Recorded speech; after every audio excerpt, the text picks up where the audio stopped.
Draft tube आपका use हुआ किसमें? रिएक्शन टरबाइन में। इसका यूज आप इंपल्स टरबाइन पे नहीं करते हैं। क्यों नहीं करते? क्योंकि इंपल्स टरबाइन में आपका जो पोटेंशियल एनर्जी है डायरेक्ट किस पर आती है? काइनेटिक एनर्जी में कन्वर्ट होकर आती है। लेकिन रिएक्शन टरबाइन में क्या होता है कि जो आपका पोटेंशियल एनर्जी है वो काइनेटिक एनर्जी प्लस आपका प्रेशर एनर्जी के साथ आता है। मतलब इसमें जब जेट आपका आएगा तो उसकी वेलोसिटी होगी बहुत ही ज्यादा होगी, हाई काइनेटिक एनर्जी होगी। जब काइनेटिक एनर्जी हाई है तो हम क्या करेंगे, उस पानी को जो आपका जेट जो आपके टरबाइन की ब्लेड से टकराया है उसको आप डायरेक्टली टेल रेस्ट पर नहीं छोड़ सकते, क्योंकि इतनी high velocity, high intensity, high kinetic energy वाले जब आप जेट को, वाटर को उसमें छोड़ोगे तो वहां पर टर्बुलेंस बहुत ज्यादा क्रिएट हो जाएगा। तो वहां पर हम क्या यूज करते हैं? ड्राफ्ट ट्यूब यूज करते हैं। अब ड्राफ्ट ट्यूब है क्या? Draft tube is a tube of increasing cross sectional area which is used for discharge of water from runner to the tail rest. मतलब एक इस तरीके का होगा आपका कि जिसके यहाँ पर एरिया कम होगा और कंटिन्यूअस इसका एरिया क्या होता जाएगा? बढ़ता जाएगा। इसको क्या बोला जाता है? ड्राफ्ट ट्यूब बोला जाता है। यहाँ पर देख रहे हो एरिया कम है, यहाँ पर एरिया क्या है इसका? ज्यादा है। जैसे मैंने फ्रांसिस टरबाइन का जो मैंने वीडियो अपलोड किया है उस वीडियो में जाकर देखना, वहां मैंने ड्राफ्ट ट्यूब दिखाया है। उस ड्राफ्ट ट्यूब को देखना, ऑरेंज कलर का है, वहां पर एरिया आपको बिल्कुल यही दिखाई देगा, यहाँ पर कम है और नीचे की साइड आपका एरिया ज्यादा है। जैसे हम एरिया इंक्रीज कर रहे हैं तो क्या हो रहा है, आपका जो फ्लूइड आ रहा है इसमें उसकी काइनेटिक एनर्जी कुछ यहाँ पर होगी। जब इसका एरिया ज्यादा हुआ तो जब भी एरिया आपका ज्यादा होगा तो काइनेटिक एनर्जी क्या होगा? कम होगा और आपका प्रेशर एनर्जी क्या हो जाएगा? ज्यादा हो जाएगा। यही हम चाहते हैं कि उसकी काइनेटिक एनर्जी कम हो जाए, प्रेशर एनर्जी ज्यादा हो जाए और वहां से पानी इजिली कहां पर चली जाएगी? आपकी टेल रेस्ट में चली जाएगी। उसके बाद लिखा है the smaller end of draft tube is connected to the exit of turbine. Turbine का जो एग्जिट होगा, जहां पर ब्लेड घूम रही है जस्ट उसके नीचे जहां पर उसका एग्जिट है वहां पर इसके स्मॉलर एंड को फिट करते हैं और ये जो इसका लार्जर एंड है वो कहां पर रहेगा? Submerged in the tail rest. Tail rest में डूबा हुआ रहता है। टेल रेस्ट जहां पर पानी आपका जा रहा है वहां पर क्या रहेगा? डूबा रहेगा। तो स्मॉलर वाला टरबाइन के एग्जिट पर लगा देना और इसको कहां भेज देना? टेल रेस्ट में। The main function of the draft tube is to reduce the kinetic energy। इसका मेन काम क्या है? काइनेटिक एनर्जी को क्या करना है? आपको कम करना है। तो कुल मिलाकर ड्राफ्ट ट्यूब आपका क्या है? एक ऐसा ट्यूब है, एक ऐसी पाइप है जिसका यूज हम कर रहे हैं उसकी आपकी जो जेट है उसकी काइनेटिक एनर्जी को कम करने के लिए। 3-4 की पॉइंट्स आपको याद रखने हैं कि ड्राफ्ट ट्यूब का यूज आपका सिर्फ और सिर्फ किसमें होगा? रिएक्शन टरबाइन पर होगा। इसका जो स्मॉलर एंड है वो टरबाइन के एग्जिट पर हम लगाते हैं और इसका लार्जर एंड है वो टेल रेस्ट में डूबा हुआ रहता है। मेन फंक्शन क्या है इसका? काइनेटिक एनर्जी को रिड्यूस करना। अब इसके टाइप्स देखो। सबसे पहला टाइप आपको दिखाई दे रहा है conical draft tube, then simple elbow draft tube, then elbow draft tube with rectangular outlet and the Moody spreading draft tube.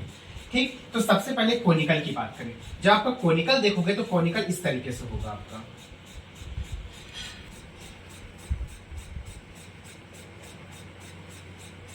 Conical draft tube आपका ये कोन के शेप में है। इसका यूज कहां पर किया जाता है? फ्रांसिस टरबाइन में। जो मैंने वीडियो अपलोड किया है उसमें देखना, फ्रांसिस टरबाइन में आपका यही यूज हुआ, जिसके दोनों एंड्स कैसे होते हैं? सर्कुलर होते हैं, कोन शेप में है। इस पर जो एंगल होता है वो 8 डिग्री का होता है। 8 डिग्री पर उसका एंगल इस तरीके से रहता है और यूज कहां पर किया जाता है? इसका फ्रांसिस टरबाइन पर यूज किया जाता है। कोन का शेप है, दैट्स व्हाई इसको कोनिकल ड्राफ्ट ट्यूब बोला जा रहा है। इसकी एफिशिएंसी काफी अच्छी होती है, 90%। सबसे अच्छा इसी को माना जाता है। इसकी एफिशिएंसी क्या है? 90% है। अब इसकी एफिशिएंसी हम डिस्कस कैसे करते हैं? एफिशिएंसी का मतलब क्या है कि इसका काम अच्छा होना चाहिए। जिसका काम अच्छा होगा उसकी एफिशिएंसी ज्यादा होती है। तो इसका मेन काम क्या है कि काइनेटिक एनर्जी को रिड्यूस करना। काइनेटिक एनर्जी जितना जो ड्राफ्ट जितना काइनेटिक एनर्जी रिड्यूस करता जाएगा उसकी एफिशिएंसी उतनी अच्छी मानी जाएगी। तो सबसे अच्छी मानी जाती है आपकी कोनिकल ड्राफ्ट ट्यूब की। यूज कहां पर करते हैं? फ्रांसिस टरबाइन पे। एंगल कितने का होता है? इस पे 8 डिग्री का होता है। एफिशिएंसी कितनी होती है? 90%। ठीक है। अब नेक्स्ट जो है आपका वो है simple elbow draft tube. Elbow का मतलब क्या होता है? कोहनी। जैसे हमारी ये हाथ की कोहनी है वैसे ही ये भी होता है आपका। तो एल्बो ड्राफ्ट ट्यूब इस तरीके से होता है। यहाँ का एरिया छोटा, नीचे का एरिया आपका ज्यादा। ठीक है। तो ये आपका सिंपल एल्बो ड्राफ्ट ट्यूब, जिसके दोनों एंड्स कैसे होते हैं? सर्कुलर होते हैं। इसका ये वाला एंड कहां पर आप ऐड कर दोगे? टरबाइन के एग्जिट पर, और ये कहां चला जाएगा? आपका टेल रेस्ट पर चला जाएगा। इसकी एफिशिएंसी से कम होती है, ये लगभग 60 to 65% एफिशिएंसी आपको देता है। ठीक है। यहाँ पर इसका जो एंगल होता है ये 90 डिग्री का होता है। ठीक, ये आपका सिंपल एल्बो ड्राफ्ट ट्यूब। इसका जो नेक्स्ट है इसी का टाइप है elbow draft tube with rectangular outlet. अब यहाँ पर क्या होगा, जो आउटलेट आपका सर्कुलर था उसी आउटलेट को अगर आप रेक्टेंगुलर कर दो, ये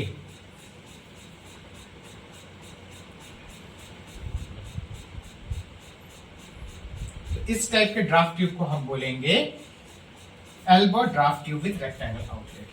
इसका रेक्टेंगल आउटलेट करने क्यों किया हमने, जब सिंपल एल्बो से काम चल रहा था तो हमने रेक्टेंगल आउटलेट क्यों किया, इसलिए रेक्टेंगुलर आउटलेट किया कि इसकी एफिशिएंसी इसमें बढ़ जाती है। जहां उसकी एफिशिएंसी 60 से 65 थी, इसकी एफिशिएंसी आपकी हो जाती है 60 से 70%। इसकी 5 से 6% एफिशिएंसी क्या होती है, बढ़ जाती है। किसमें बढ़ती है, elbow draft tube with rectangular outlet. बाकी सब कुछ सेम है कि ये आपका स्मॉलर एंड कहां पर अटैच होगा, आपके टरबाइन के एग्जिट पर, और ये कहां पर अटैच होगा, आपका टेल रेस्ट पे होगा। यहाँ पर जो एंगल होगा वो 90 डिग्री का होगा। एफिशिएंसी आपकी चेंज हो रही है बस, ठीक है।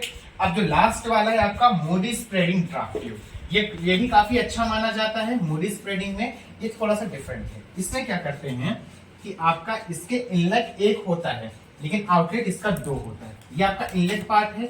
इनलेट मतलब कहां पर अटैच होगा, आपके टरबाइन के एग्जिट पर। यहां से इसके 2 इस तरीके से आउटलेट होते हैं।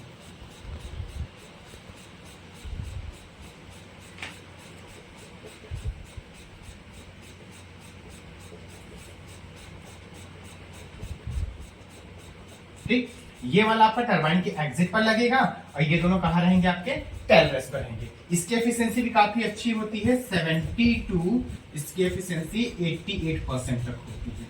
ये 70 से 88% तक की एफिशिएंसी देता है। मतलब आपके 2 ड्राफ्ट ट्यूब काफी यूजफुल है। एक तो कॉनिकल जिसकी एफिशिएंसी होती है 90% और लास्ट वाला मूडी स्प्रेडिंग जिसकी एफिशिएंसी होती है आपकी 70 to 88%। बट सबसे ज्यादा जो यूज होता है वो कॉनिकल ड्राफ्ट ट्यूब यूज होता है और इसका यूज कहां पर किया जाता है, आपके फ्रांसिस टरबाइन पर यूज किया जाता है। ठीक है, अगर आपको इसको देखना है कि कॉनिकल ड्राफ्ट ट्यूब कैसा होता है, कहां पर लगा फ्रांसिस टरबाइन में, तो मेरी फ्रांसिस टरबाइन वाली वीडियो को देखना। उसमें मैंने जब मशीन के पास हम गए हैं तो मैंने केसिंग के जस्ट नीचे दिखाया है कि यहाँ पर लगा हुआ है आपका ड्राफ्ट ट्यूब। और ड्राफ्ट ट्यूब काम क्या है आपका, कि जो भी आपके टरबाइन की ब्लेड्स पर, रनर पर जो पानी टकराया, जेट टकराया, उसका एग्जिट चाहिए हमें, उसकी काइनेटिक एनर्जी बहुत ज्यादा होती है, तो उसको रिड्यूस करके टेल रेस्ट तक पहुंचाना है, तो उसके लिए किसका यूज किया जाता है, ड्राफ्ट ट्यूब का यूज किया जाता है। क्लियर है? Efficiency of draft tube. अब ड्राफ्ट ट्यूब की एफिशिएंसी कैसे निकालेंगे। अभी ड्राफ्ट ट्यूब क्या है, कितने टाइप के होते हैं, सारे टाइप का कितना कितना एफिशिएंसी, सारे परसेंटेज हमने देख लिया। अब इसको निकाला कैसे जाता है, तो यहाँ पर ध्यान दो। अगर ये एक ड्राफ्ट ट्यूब है तो ड्राफ्ट ट्यूब जब आपका यहाँ पर है तो यहाँ पर ये जो अटैच होगा वो कहाँ पर होगा, टरबाइन के एग्जिट पर होगा। तो टरबाइन के एग्जिट पर मैंने मान लिया काइनेटिक एनर्जी कितनी होगी, V1/2G। तो जब V1/2G वाली काइनेटिक एनर्जी टरबाइन की ब्लेड पर टकराई तो कुछ ना कुछ एनर्जी का लॉस हुआ होगा फ्रिक्शन के कारण, तो एनर्जी क्या हुई होगी, थोड़ी सी कम हुई होगी। तो मैंने इसके एंटर पर मान लिया ये हो गया V2/2G। अब जब V2/2G हुआ, इसका एरिया हमने बढ़ा दिया। तो जब एरिया आपका इंक्रीज होगा तो काइनेटिक एनर्जी क्या होगी आपकी, डिक्रीज। मतलब यहाँ पर काइनेटिक एनर्जी हो गई आपकी V3/2G। मतलब जब पानी आया था पेन स्टॉक के थ्रू, नोजल से निकला, तब आपको कितना बना वो V2/2G। जब वो टकराकर इसके इंटर पर आया, यानी टरबाइन का एग्जिट और आपके ड्राफ्ट ट्यूब का इनलेट, तो वहां पर कितना हो गया V2/2G। और जब ड्राफ्ट ट्यूब से बाहर निकला तो क्या हो गया V3/2G।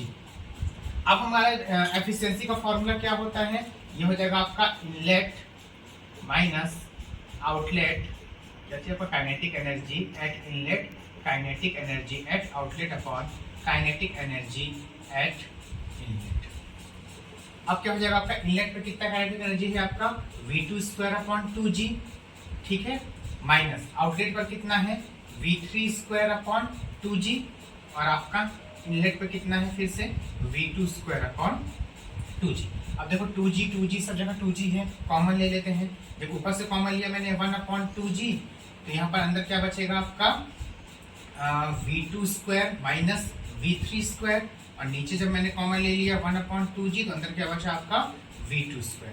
1/2G से 1/2G कैंसिल हो जाएगा आपका, तो एफिशिएंसी अल्टीमेटली क्या बचेगा आपका लास्ट में V2 square minus V3 square upon V2 square. इससे आप ड्राफ्ट ट्यूब का क्या निकाल सकते हो, एफिशिएंसी। इसी का यूज कर करके हमने अलग अलग जो ड्राफ्ट ट्यूब है उसकी अलग अलग एफिशिएंसी निकाली है कि जब आप कोनिकल का यूज करोगे तो वो 90% देगा, जब आप सिंपल एल्बो का यूज करोगे तो 60 से 65% देगा।